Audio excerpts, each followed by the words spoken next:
Hi, John Chapin with your latest sales tip. And this tip involves what I believe is the most important key to sales success. And that key is contacting lots of people. Sales is a contact sport. I've often said that the more people you contact, the more business you will do. If you contact enough people, you'll eventually run into someone who says, I need what you have, or I know someone who needs what you have. Even a blind pig finds corn if he burrows long enough and keeps after it. If you're out there showing your face to enough people, you'll do business. Even a broken clock is right twice a day. Yes, sales is a numbers game. And a lot of people's automatic response to that is, no, it's not about the numbers, it's about the relationships. And, then they use that as an excuse to research the person they're going to call for the next 2 hours before they pick up the phone and make the call. Look, I'm not saying don't find out anything about the person you're going to call or that the relationship isn't important, because it is. In fact, the longer the buying cycle, the more important the relationship is. But the thing to keep in mind here is that in order to get the number of relationships you need to be successful, you got to contact lots of people. And all the greats know this. I was recently watching an Ed Milet podcast, which he was interviewing Ryan Serhant. He's one of the top real estate agents in New York City. And Ryan said in the interview that a key factor in his success was reaching out to 15 new people daily. 15 new people every day. And this reminded me of a conversation I had a couple months ago with a local financial planner, Rick Fingerman, who was telling me a story about a very successful insurance agent he knew years ago, who told Rick that his success was due to the fact that he talked to 3 new people every day, 7 days a week, about what he did for a living. He said it didn't matter if he ran into him at the supermarket or at church or wherever it was. The key was to talk to 3 new people a day. In my more than 36 years in the sales game, I've seen example after example after example what Ryan and Rick were talking about. In fact, in my career as a #1 sales rep in 3 industries, and even now as a speaker, look, the more people I reach out to book a speech, the more speeches I get. And this idea that you have to contact lots of people in order to be successful in sales, look, it was true since day one of sales. It's true today. It'll be true forever.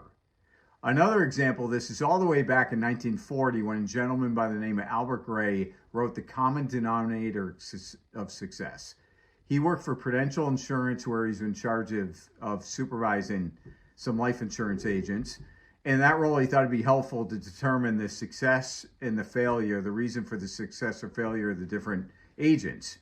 And what he came up with was what he called the common denominator of success between success and failure.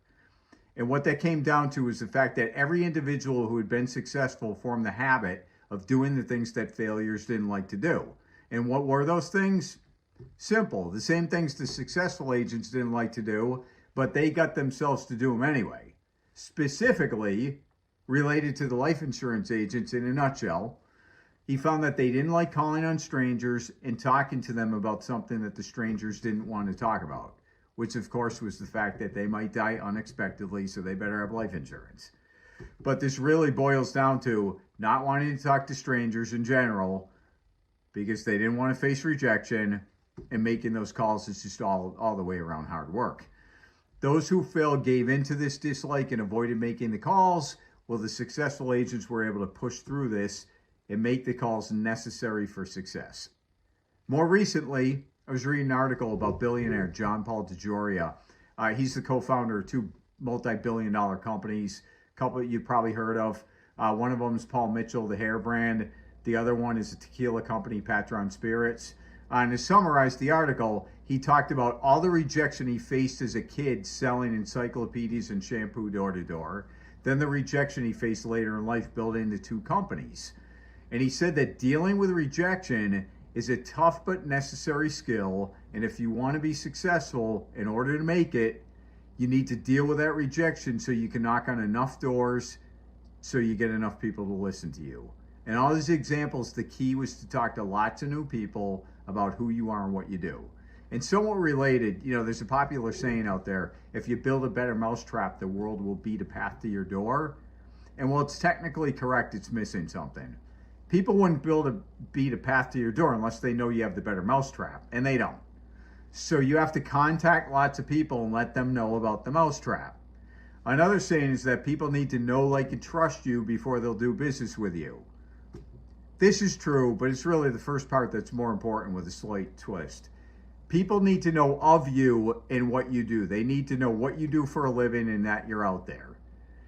If enough people know you exist and what you do for a living, you'll have plenty that contact you when they're ready for what you have. From that point, once they contact you, based upon your response, they'll determine whether or not they trust and like you. If they do, you'll have plenty of business. So if you're not a nice person or you're not trustworthy, you want to work on that. But assuming you're generally likable, honest, you have integrity, focus on the first part, making sure plenty of people know you exist and what you do for a living. Look, bottom line is, sales is a contact sport. It's a numbers game. Over 3 decades, literally, every time I've seen someone fail in sales, it's because they didn't contact enough people to get enough leads to make enough sales. Again, sales is about people and relationships, but in order to get the number of relationships you need, you've got to make the necessary contacts and talk to enough people. Remember, the blind pig and the broken clock example, okay?